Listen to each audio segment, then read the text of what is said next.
સુરત જિલ્લાના માંગરોળની પીપોદરા જીઆરડીસીમાં છેલ્લા પખવાડિયાથી ભારે બવાલ ચાલી રહી છે, જેમાં મિલ માલિકે એક કારીગરને માર માર્યો હતો, જેને લઈને કામદાર ઇજાગ્રસ્ત થતા સારવાર અર્થે સિવિલ હોસ્પિટલમાં દાખલ કરવામાં આવ્યો હતો। કામદારને માર મારવાની આ સમગ્ર ઘટના સીસીટીવીમાં કેદ થઈ ગઈ હતી। ઘટનાને પગલે તમામ કામદારો રોષે ભરાતા આજરોજ રસ્તાઓ પર ઉતરી આવ્યા હતા અને સપ્તાહમાં પાળી બદલાય ત્યારે એક દિવસ રજા આપવાની માંગ કરી રહ્યા હતા।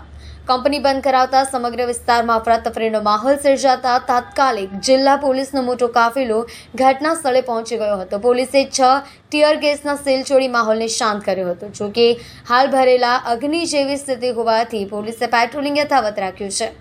પોલીસને જોઈને કામદારોનું ટોળું બેકાબૂ બન્યું છે। પથ્થરમારો શરૂ કરી દેતા નાસભાગ મચી જવા પામી હતી, જેમાં પોલીસની ગાડીના કાચ તૂટ્યા। મામલો વધુ ઉગ્ર બનતા પોલીસે ટીયર ગેસના 6 સેલ છોડી મામલો કાબૂમાં લેવાનો પ્રયાસ કર્યો છે। પથ્થરમારો કરતા અમુક કામદારો પોલીસના હાથે લાગતા તેમની અટકાયત કરવામાં આવી।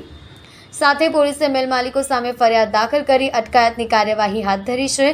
હાલ પોલીસ દ્વારા સમગ્ર વિસ્તારમાં પેટ્રોલિંગ હાથ ધરવામાં આવી રહ્યું છે। સુરત જિલ્લા પોલીસ સાથે હાલ માંગરોળ તાલુકા પ્રાંત અને મામલતદારની ટીમ પણ સ્થળ પર પહોંચી ગઈ છે અને મામલો થાળે પાડવાનો પ્રયાસ હાથ ધરવામાં આવી રહ્યો છે।